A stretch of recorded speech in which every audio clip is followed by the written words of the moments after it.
ログイントゥアスミニボイストレーナーのつるさんです。皆さんいかがお過ごしでしょうか。今回の動画はですね、INI Whatever Happens こちらのですね、細かすぎる歌声解説していきたいと思います。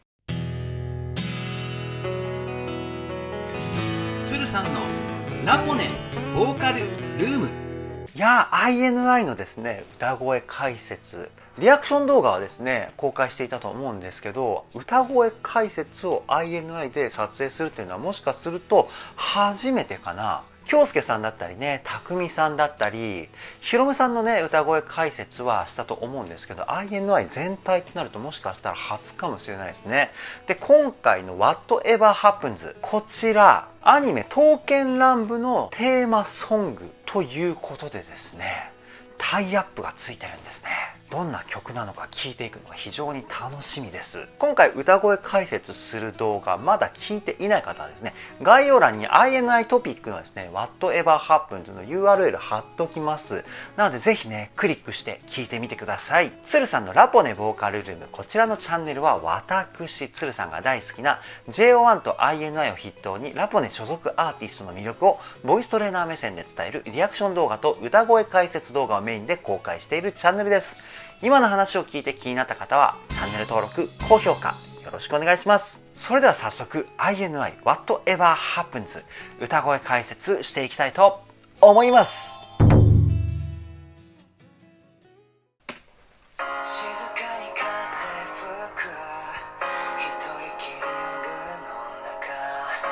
一回ここで止めますよ。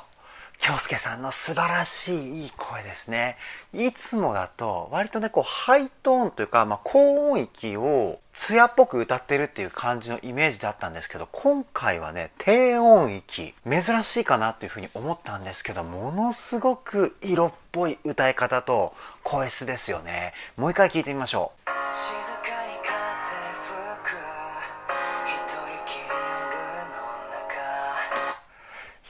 いいですね。全体的にウィスパーボイスですよね。そして風吹くのくの発音の仕方。こんな感じのね、発音ですよね。言葉をね、あえてはっきり言わないことで、ものすごくね、そこの箇所に興味が湧いてしまうんですよね。すごくいい声。じゃあ次いきますよ。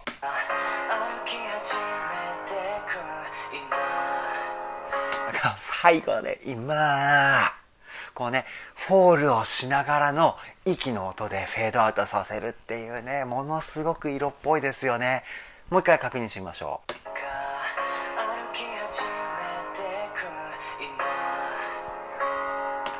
いやー、たまらないですよね。INI のバラードって久々じゃないですか？てかね、僕のリサーチ不足だったら申し訳ないんですけど、こういったね、メイン曲みたいな形でバラードって僕 INI のリリースした曲の中では記憶になくてですね、いつもこうゴリゴリだったり、爽やかで疾走感のある曲みたいな、そんな感じのね、曲がメイン曲みたいで公開されていたのかなっていうふうに思うんですけど、今回はね、ものすごくしっとりしたスローバラードですよね。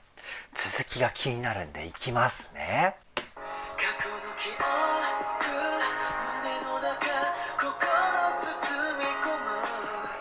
いやー、匠さんの声ものすごく凛々しくて、歌詞がねやっぱりねこうスッと心に入ってくるんですよね。そういった不思議な魅力ありますよね、匠さんの声には。確認してみましょう。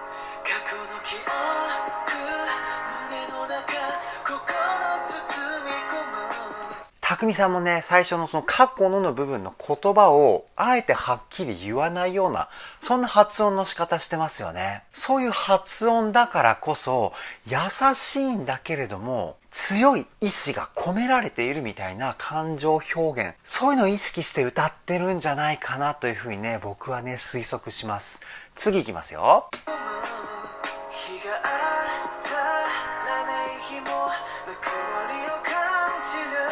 フェンファンさん。やっぱりね、フェンファンさんは中国出身っていうだけあって、言葉の発音の仕方が日本人とはね、違った独特の発音の仕方があるんですよ。それがね、めちゃくちゃかっこいいですよね。で、声質もね、すごく優しくて、感情がですね、溢れ出しているような、そんな感じの歌声に聞こえました。確認してみましょう。日が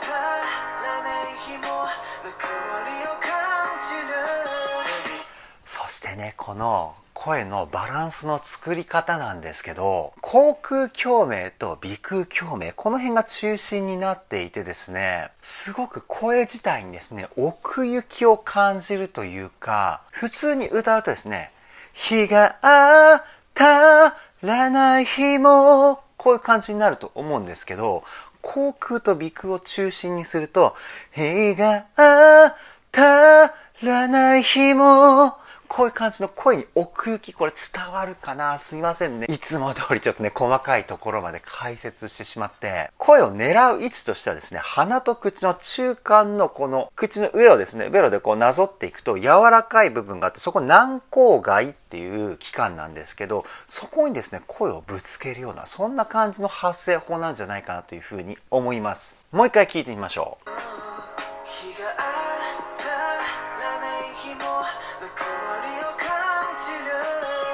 いいな、いいな、いいな、いいな、フェンファンさんいいね。で、最後のフレーズは、さっきまでね、口と鼻中心だったのを最後は鼻に抜くような感じで声を出してフレーズを締めてるのかなというふうに思います。じゃあ次いきますよ。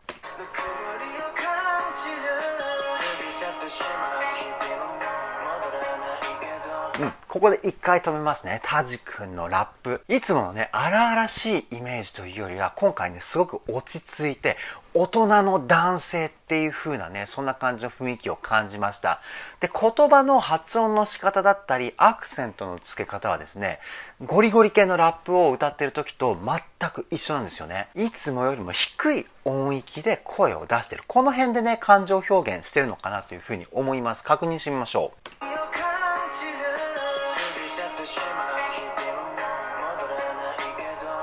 こうね、バウンド感がものすごくね、かっこいいですよね。やっぱりね、いつもより低い音域でラップ歌ってますよね。それがね、タジ君のこの大人っぽい感じの雰囲気を出している最大の理由かなというふうに思います。次いきますよ。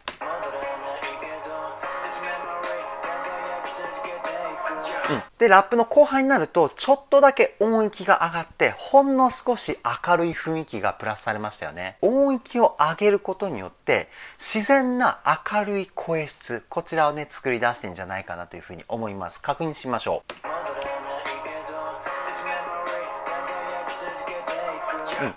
よく聞かないとね、わかんないぐらいの、ほんのちょっとだけね、音域が上がってるっていう感じなんですけど、そのね、微妙な違いで雰囲気全然変わりますよね。じゃあ次いきますよ。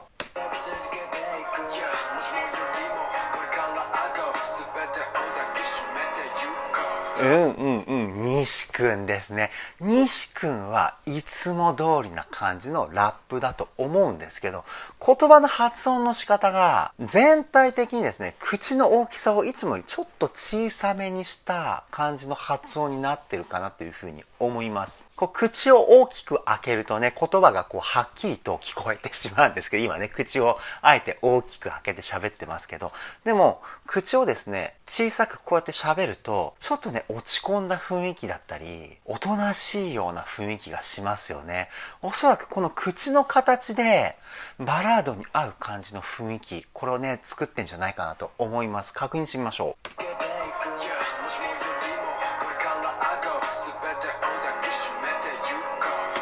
あとプラスして言うんだったら、顔の表情ですね。顔の表情も落ち込んだような感じの表情でレコーディングしたんじゃないかなっていうふうに思います。なので、口の大きさとですね、顔の表情でこの部分、西くんは雰囲気作りしたんだと思います。次いきますよ。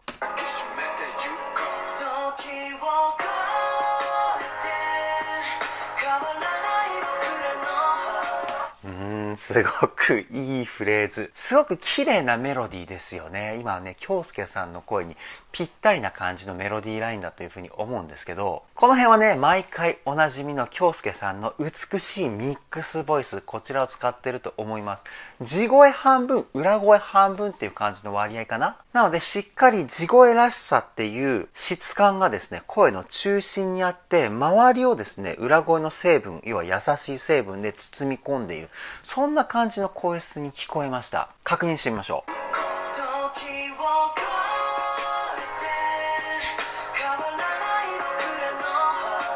で、ここの部分なんですけど、ダブルと言って、京介さんの歌声、メインで今聞こえてる歌声に対してですね、同じもの、同じメロディーですね。それが、うっすらと入ってるんですよ。要は、京介さんが2人歌ってるみたいな感じになってます。これをダブルと言って、すごくね、音質が綺麗な感じで聞こえるんですね。これね、レコーディングの、編集方法なんですけど、余談ですけど、こんな感じでね、音作りしてると思います。あとは、高いところで上ハモリが一ついるかな。なのでこの部分は3人京介さんがいるみたいなね感じのフレーズになっています。じゃあ次いきますよ。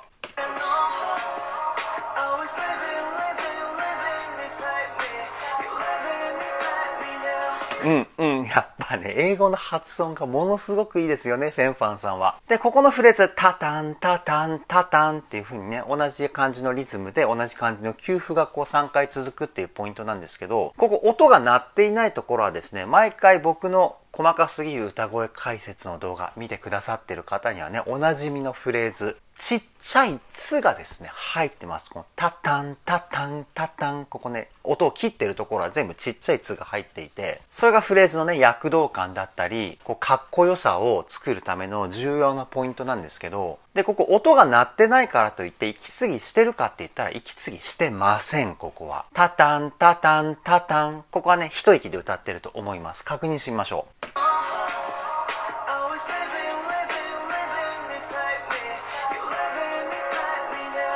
やっぱりね、息継ぎしてなかったですよ。タラッタラッタ、タタンじゃなかったですね。タラッタラッタラ、こういう感じのリズムが近いかな。で、こう音が鳴ってないところで息を吸ってしまうと、休符ではなくなって、ただの無音っていう表現になってしまうんですよね。歌ってね、難しいですよね。息を止めるのと息を吸うのでは、同じ音が鳴ってないっていうポイントでも全く意味合いが変わってくるっていうね。これ今日のね、一つのポイントですね。かっこよく歌いたかったらちっちゃい「つ」を入れて歌おう。これね、ぜひやってみてください。じゃあ次いきますよ。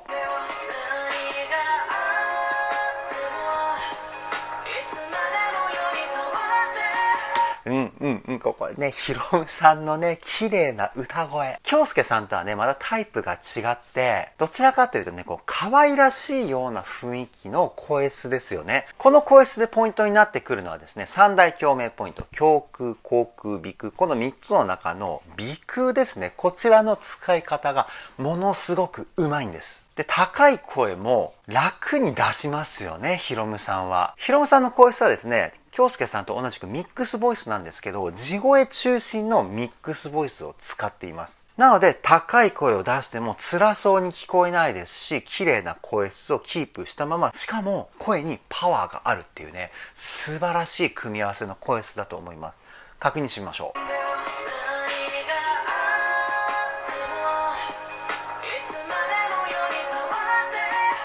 寄り添ってのところとかね、すごい腹筋を使ってね、わーっていう感じのね、パワー感を感じますよね。で、その前のね、入っていたエッジの音がすごく目立って、切なさを表現していたりね、ここのパートだけでもね、ものすごい量のね、感情表現をしていたと思います。じゃあ次いきますよ。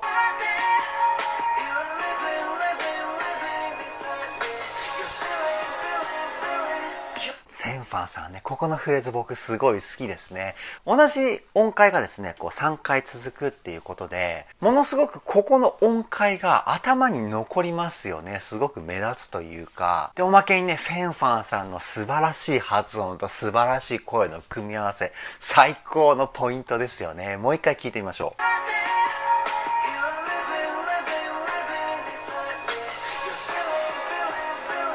う。いや、ね、最高ですね。多分このポイントでね、キュンキュン来てるミーの方もいっぱいいるんじゃないですか。めちゃくちゃかっこいいフレーズですよね。次いきますよ。いいね。まさやさんの声。すぐ鼻に抜けていてね、聞き心地がものすごくいい優しい声。で、全体的にウィスパーボイスも入っているので、耳元でね、こう、はーっていう風にこうね、囁いてくれているような、そんな感じの雰囲気をね、僕は感じました。確認してみましょう。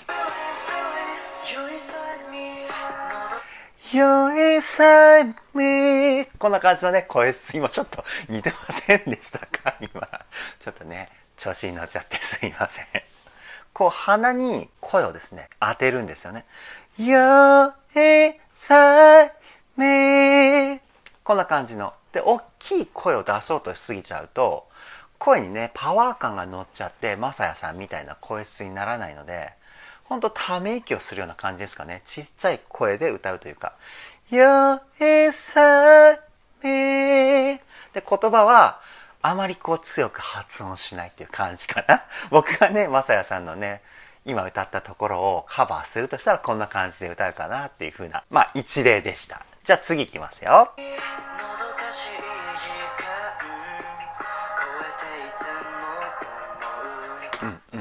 ジンさんのね、ここのフレーズ、ものすごく音域が広いフレーズですよね。最初は中音域で歌ってたんですけど、最後のポイントはですね、低音域ぐらいの低い音域を歌ってましたよね。で、ここでポイントになってくるのが、ジンさんもね、鼻にこう声を入れる鼻腔タイプの声の使い手だというふうに思うんですけど、中音域を歌っていても、低音域を歌っていてもですね、鼻にしっかり声を入れてあげるっていうのは変えていないんですよね。なぜ変えていないかというと、中音域から特に低音域になると、鼻に声が入っていないと声がですね、ものすごく重い感じになっちゃうんですよね。例えば、はーから今度鼻に声を入れないで低音域に突入します。はーはーはーはー今ね、もう多分分かりやすい感じで声を出したので、お気づきの方というかね、なるほどって思った方もいると思うんですけど、前半は鼻に入れた声でした。後半は鼻から声を今、省いたんですよね。要は口だけにした声。全然声質変わりますよね。で、これを全部鼻に入れた声で中音域から低音域まで歌うと、はー全部同じ声質に聞こえますよね。こういった現象が起こるんですよ。で、今のポイント、さっきの話に戻るんですけど、ジンさんはその鼻にずっと声を入れて中音域も低音域も歌っていたっていうね、そこに注目してですね、確認してみましょう。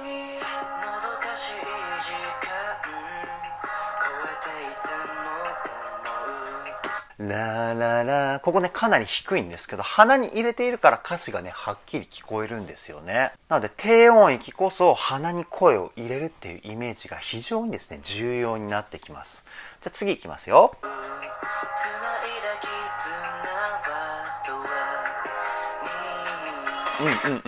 とはにここでね一回ブレスを入れてますよね。ブレスって息継ぎのことなんですけど、で、歌で息継ぎをするとどういう風な意味合いになるかというと、言葉の意味がですね、ブレスきっかけで切れるんですよね。で、今、とはにっていう言葉のとは、息継ぎにっていう風に歌ったフレーズなんですけど、ここはとはっていう言葉の印象を強くするために、僕はね、あえてこのとはにのとはっていう後に息を吸ったんじゃないかなというふうに思います。歌おうと思えばね、一息でいけたフレーズだと思うんですけど、あえてね、ここはそういう風な歌い方にしたんじゃないかなというふうにね、推測します。確認してみましょ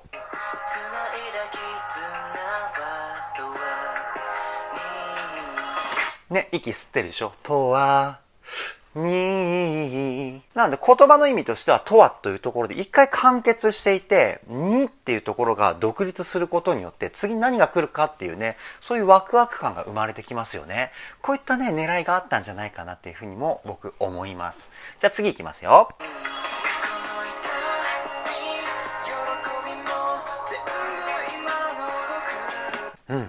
雄大さんのウィスパーボイスね。これも雄大さんって言ったらウィスパーボイスっていうイメージなんですけど、僕、本当に素晴らしいです。普通のウィスパーボイス、一般的なね、ウィスパーボイスって言われる声に対して、息の量が多めなんですよね、雄大さんのウィスパーは。なので、すごく声に幻想的な雰囲気を感じますし、特にね、こういうバラードだとなおさらそのね、イメージが僕の中では増幅されていて、すごく神秘的な声質に聞こえました。もう一回聞いてみましょう。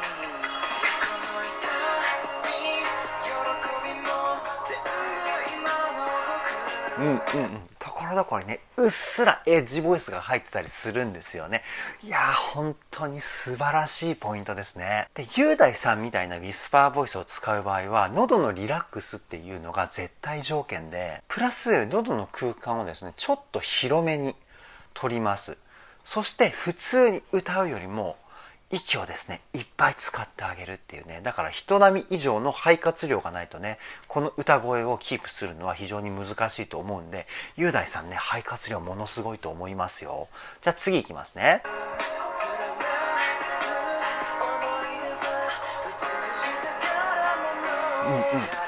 前半のね、フレーズのこの語尾の音、全部息の音で締めてますよね。それがね、すごくセクシーでした。いやー、まさやさんの歌声素晴らしいですね。もう一回聞いてみましょう。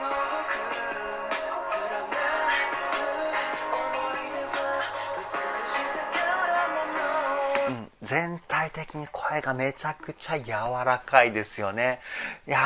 しい。もうまさやさんのね、性格がそのまま歌声に出てるような、そんな雰囲気がしました。じゃあ次いきますよ。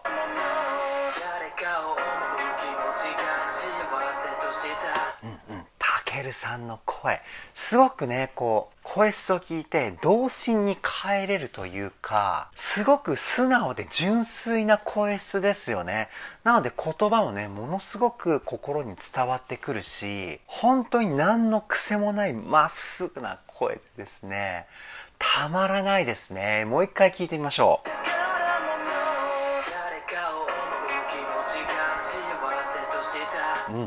素晴らしいですね。声質の作り方としては、三大共鳴ポイントの口腔、口の中ですね。この辺がメインになってるかなというふうに思います。口腔の響きが中心なので、言葉のね、発音だったりがものすごくクリアに聞こえるんですよね。いやー、素晴らしいですね。次いきますよ。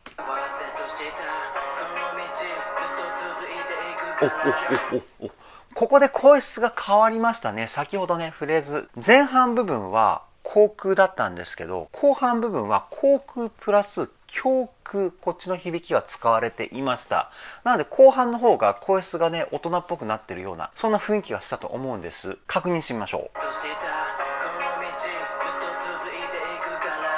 この道みたいな感じのね、声質になってたと思うんです。これはね、胸腔の響き、肺の中ですね。この辺の声の響きがですね、歌声にプラスされたから大人っぽい雰囲気が出ているということになります。じゃあ次いきますよ。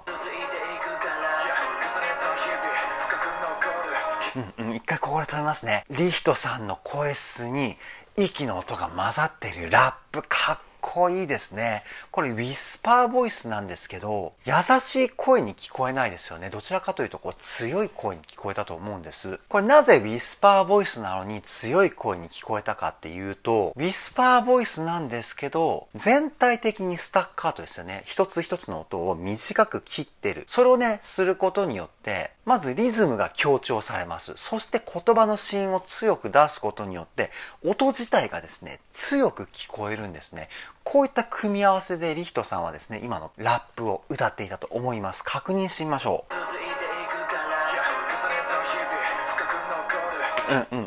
あとね、前半と後半のこのフレーズの語尾のフォールもですね、そういうワイルドな感じを表現するための方法かなというふうに思います。次いきますよ。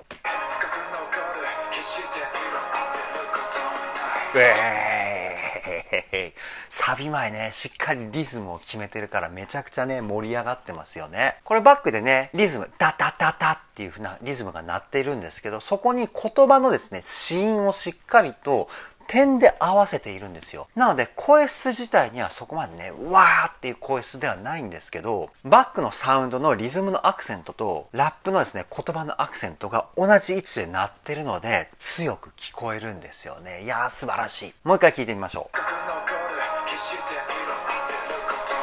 い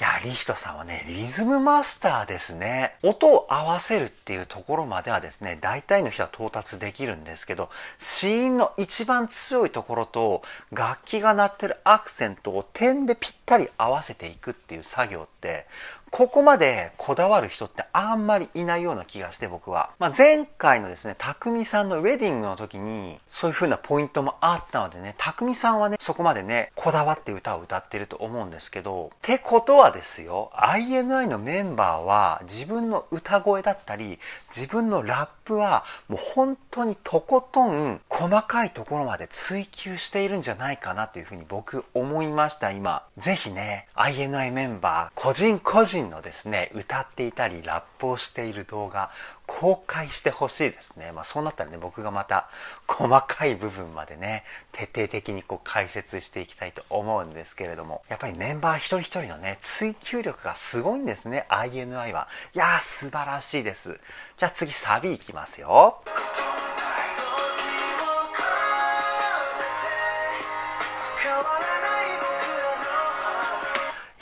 フェンファンさんの歌声いいですね。ここは高い声なのに、声質自体が全く高くなってないですよね。先ほど歌った中音域あたりの音域の声質と全く変わってないじゃないですか。ここはですね、フェンファンさんどういう風な声のバランスをとってるかというと、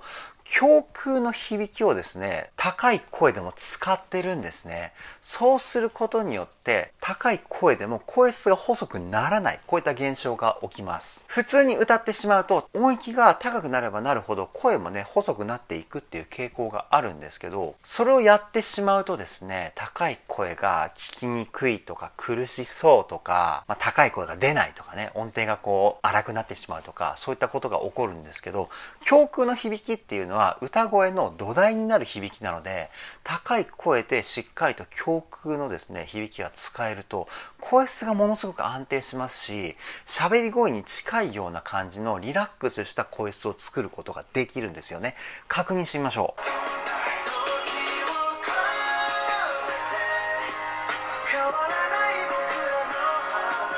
やっぱ INI のね、メインボーカルチームはですね、みんな素晴らしいですね。もう歌の基礎力が半端ない。そして技術も半端ない。そういう風にね、今感じましたね。じゃあ次いきますよ。優しい。いやー、いいね。ヒロムさんの声ね。ヒロムさんね、優しくて可愛い感じの声質が曲の雰囲気にものすごく合いますよね。ストレートにね、気持ちが伝わるっていう風な雰囲気をね、僕は今感じました。もう一回聞いてみましょう。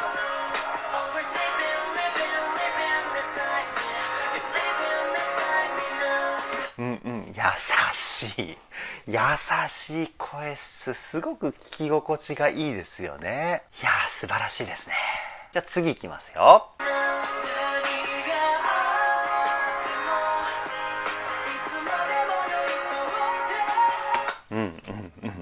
拓井さんの声ね、もうこの流れすごくいいですね。めちゃくちゃ感動してます、僕今。フェンファンさん、ヒロムさん、で、匠さん、京介さんはいつ来るんだろうってね、ワクワクしちゃいますね。匠さんのパートもう一回聞いてみましょう。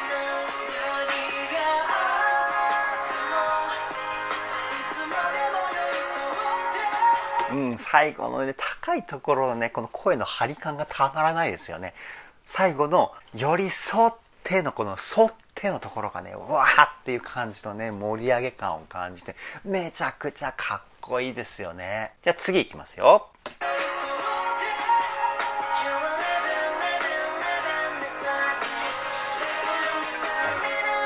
ここでね、転調するんですね。最後のところね。すごくね、音が取りづらそうで難しいポイントかなというふうに思います。で、大体ね、サビの最後のところで、転調って言って皆さん分かりましたか？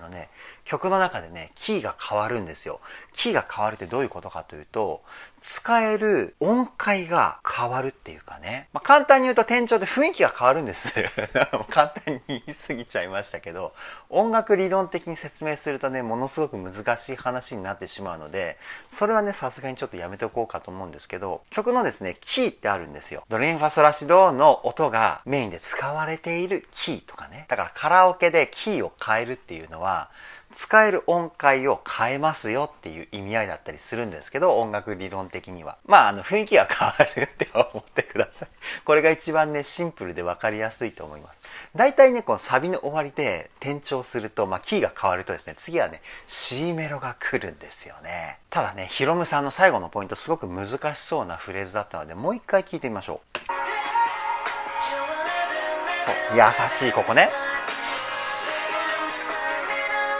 レベニサイミナー。ここですね。転調しているポイント。タラタラタラタラタラタタダタタ。ここの音が多分ね、すごく取りづらいと思うんですけど、見事にね、あたかも何これ普通ですけど、みたいなね、そんな感じの余裕すら感じますよね。素晴らしいです。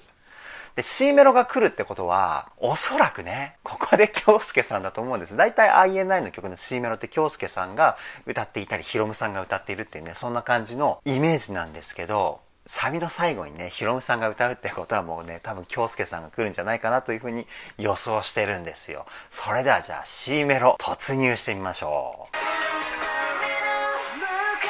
う。ほら。ここで一回止めますよ。ほら、当たった。大体ね、こういう流れなんですよ。僕もね、最近分かってきましたからも、INI のね、曲の流れというものを。すいません、今ね、京介さんが本当に来るとは思ってなかったんで、ちょっとびっくりして、歌声の方をね、分析しそびれてしまったので、もう一回聞かせてください。すいません。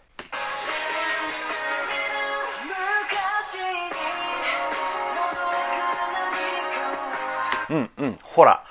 ほらって言われてもわかんないですよね。昔にのこの2の部分でバックのサウンドがですね、バーンって入ってくるんですけど、この2の発音とバーンって入ってくるところのタイミングもですね、これね、ガツッとこう合ってるんですよね。点で揃ってるというか。ヒロムさんの歌い終わりからですね、ブレイクといって、バックのサウンドが無音状態になるんですよ。で、無音状態になった後の楽器隊の一発目の音っていうのがものすごく強く感じるポイントなんですけど、ここに対して京介さんはですね、2のアクセントをしっかりと点で合わせてますよね。そこがね、めちゃくちゃかっこいいですよね。確認してみましょう。そう。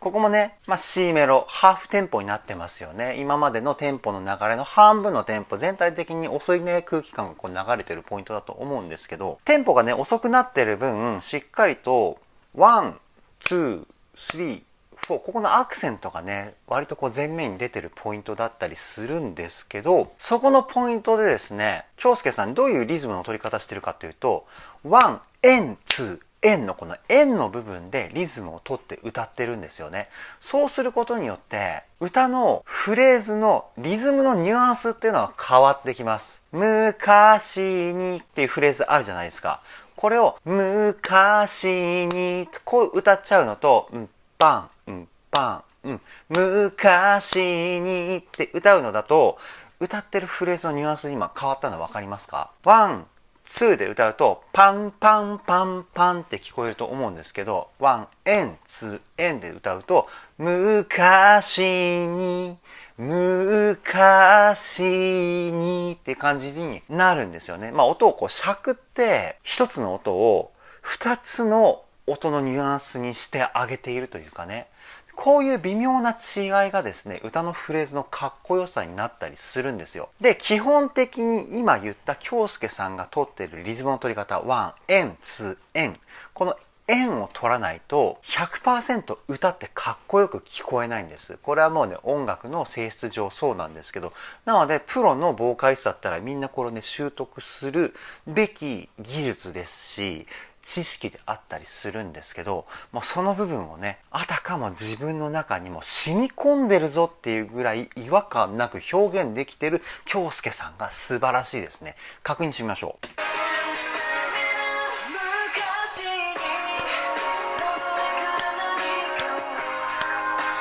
今ね、ちょっとこう手で叩いてましたけど、ここがね、京介さんが取ってるリズムのポイントなんですけど、ここは完璧に取れてるから、ものすごくね、歌声が素晴らしく聞こえますし、聞いててね、安心できる雰囲気もしてますよね。これね、リズムの取り方も結構重要になっていて、そもそもの京介さんの歌声のレベルの高さっていうのはありきだったりもするんですけど、プラス完璧なリズムの取り方、こちらを加えることによって、もう最強の京介さんの歌声がですね、ここで完成しているっていうね。いやー、素晴らしいですね。次いきますよ。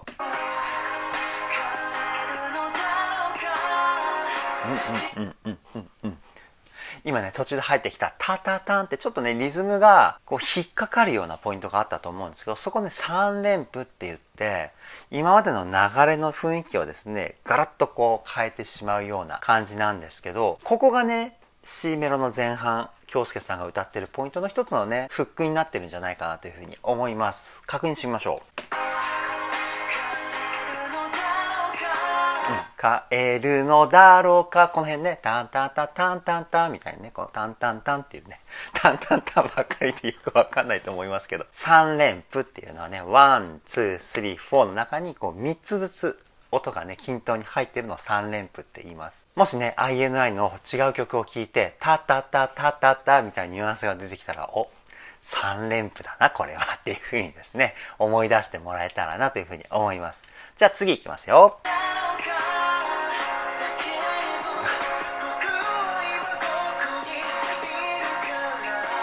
最初のね、ウィスパーボイスがめちゃくちゃセクシーでしたね、たくみさん。で、フレーズとフレーズの間にね、こうね、無音状態が何箇所かあったと思うんですけど、それがあるからこそ次のフレーズがですね、ものすごくこう伝わってきますよね。確認してみましょう。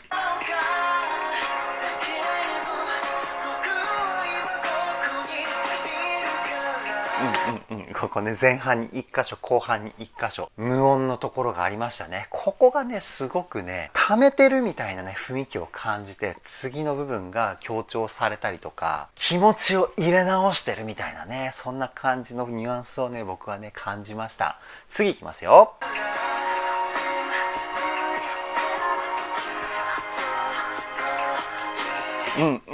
すごくいい歌い方ですね、まさやさん。あえて一言一言こう区切ってるんですね。そうすることで、次は何の言葉が来るんだろうって考えれるこちら側の余裕みたいなやつが生まれますよね。それが、すごくね、まさやさんの歌声と歌詞の意味をですね、聞こうという意思につながってくるんじゃないかなというふうに思います。もう一回聞いてみましょう。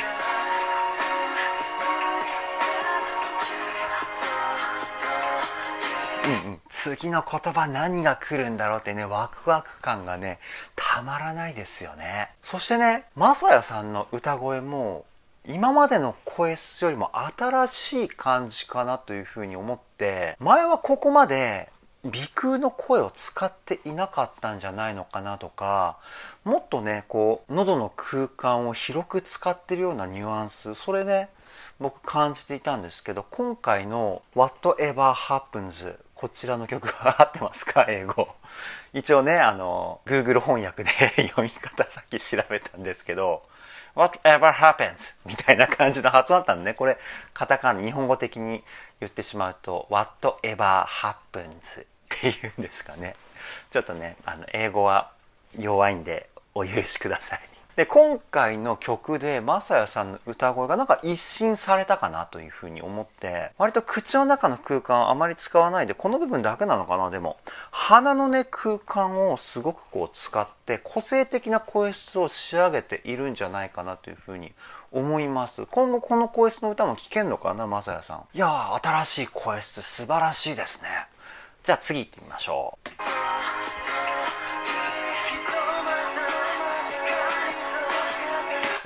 ここはフェンファンさんとマサヤさんの絡みのフレーズですかね。こういうところね、僕すごく好きなんですよ。こうね、音が畳み込まれるような感じでこう向かってくるポイント。しかも一人で歌ってその同じ声の人のバックコーラスが入ってるんじゃなくて、メンバー同士の掛け合いだからこそすごくね、テンションが上がるというか、わかりますかミニの皆さん。フェンファン、マサヤフェンファン、マサヤみたいなさ、とか言ってちょっとタメ口になっちゃいましたけど、なんかこのね、なんか尊いですよね、この絡みが。もう一回聞いてみましょう。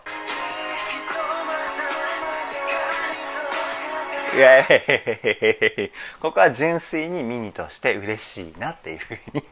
思いました。じゃあ次行きますよね。普通にテンション上がっちゃったポイントでしたね。すいません。次行きますよ。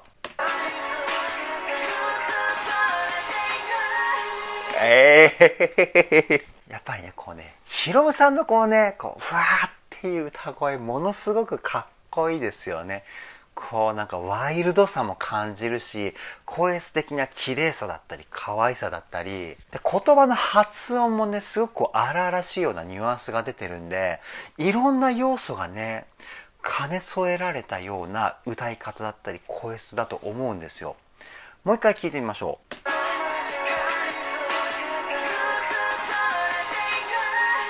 う。結ばれていくくなんだけど、かに近い発音で歌ってるみたいなね。それがね、めちゃくちゃかっこいいと僕は思います。じゃあ次いきますよ。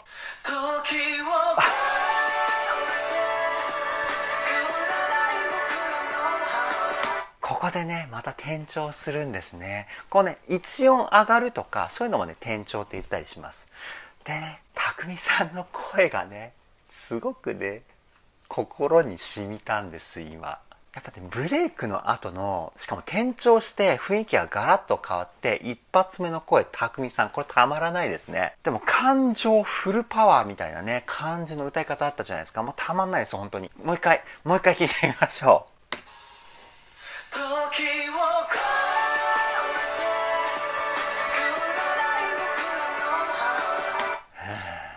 いやー、素晴らしいね、これは。これちょっとね、今ね、感動して若干ね、涙目なんですけど。いや、もう本当に素晴らしい。もう素晴らしいの一言ですね。次行ってみましょう。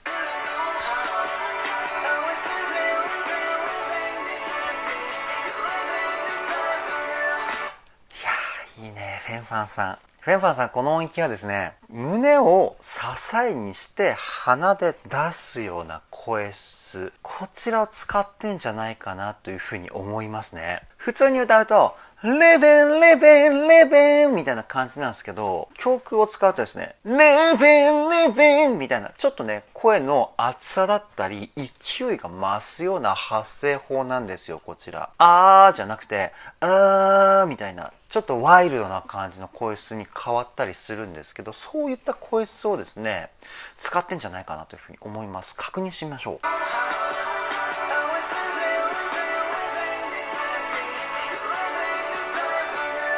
多分そういうことだと思います。この声を使うと、ほんのちょっとだけダミ声のニュアンスとですね、ウィスパーのニュアンスが声質に混ざるんですよね。声に空気感がプラスされるというか。で、ウィスパーボイスみたいに優しい感じじゃなくて、どちらかというと強いイメージがするような空気感がある声質に変わるんですけど、おそらくね、フェンファンさんその声質使ってたと思います。じゃあ次行きますよ。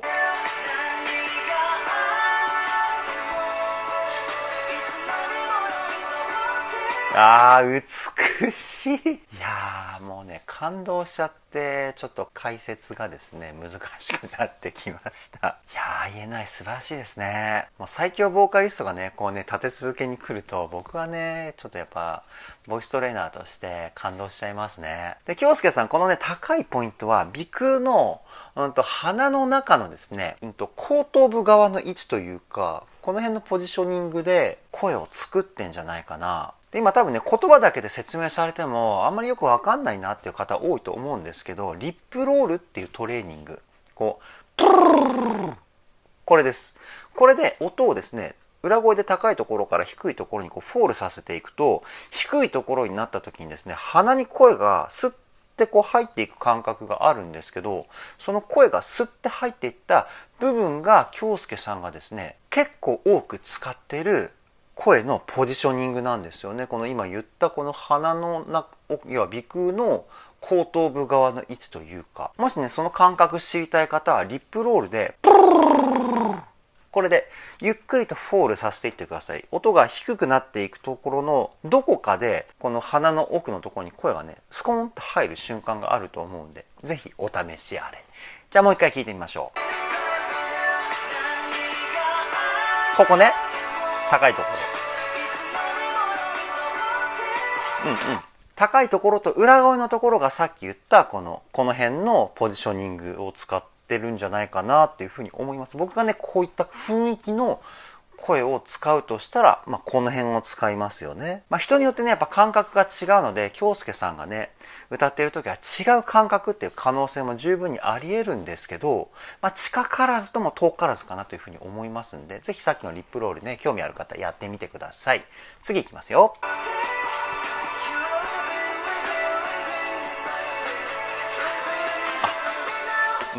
なるほどね。ここがね、また転調するんですね。フェンファンさんの最後の Me Now のところ、ここでミックスボイスを使ってるんですけど、ものすごく鋭い声質に変わりましたよね。この高いところだけ声を出す方向をですね、前方向に持っていくんですよね。そうすると声って強くなりますんで、その辺ね、ちょっと注目して、もう一回聞いてみましょう。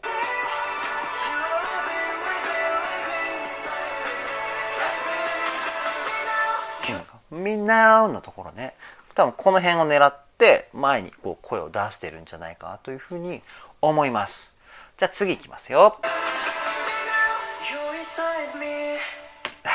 いいね。最後まさやさんの声、最後なのかな、ここなんかね、まさやさんの声の後に音がなくなったから最後って勝手に思っちゃいましたけど、鼻にしっかりと声を入れたウィスパーボイス、ワンフレーズなんですけど、ものすごく心に染みますよね。もう一回聞いてみましょう。いやー、最高の締めですね。いやー、素晴らしい曲でした。INI Whatever Happens 歌声解説していきました。いやー、INI のメンバー一人一人のですね、歌声の最大戦力をつぎ込んだような楽曲かなというふうに思いました。そしてバラードということでですね、一人一人の声質の魅力っていうのがものすごく伝わってきてですね、めちゃくちゃ感動しちゃいましたし、めっちゃいい曲ですね、これ。本当はね、この曲が公開されてすぐに歌声解説やりたいなというふうに思って、動画も撮影したいなっていうふうにね、思っていたんですけど、INI のことだから何かしらのパフォーマンス映像を公開するだろうと思って、そのタイミングに合わせて動画撮影しようと思っていたんですけど、もうね、我慢できませんでしたね。ちょっとね、解説してる途中に挿入される INI がね、こうパフォーマンスしてる映像なかったんで、もしかしたらね、人によってはこう見にくいなとか思っちゃったかもしれないんですけど、僕なりにね、心を込めて INI のメンバー一人一人の声をですね、細かすぎるって言えるぐらい分析して皆さんにお伝えしたつもりです。少しでもね、メンバー一人一人の魅力をですね、もう一度ね、再認識していただけたらなというふうに思います。それでは今回の動画この辺で終わりにしたいと思います。動画の内容を気に入ってくださった方はチャンネル登録、高評価よろしくお願いします。ではでは、ボイストレーナーのつるさんでした。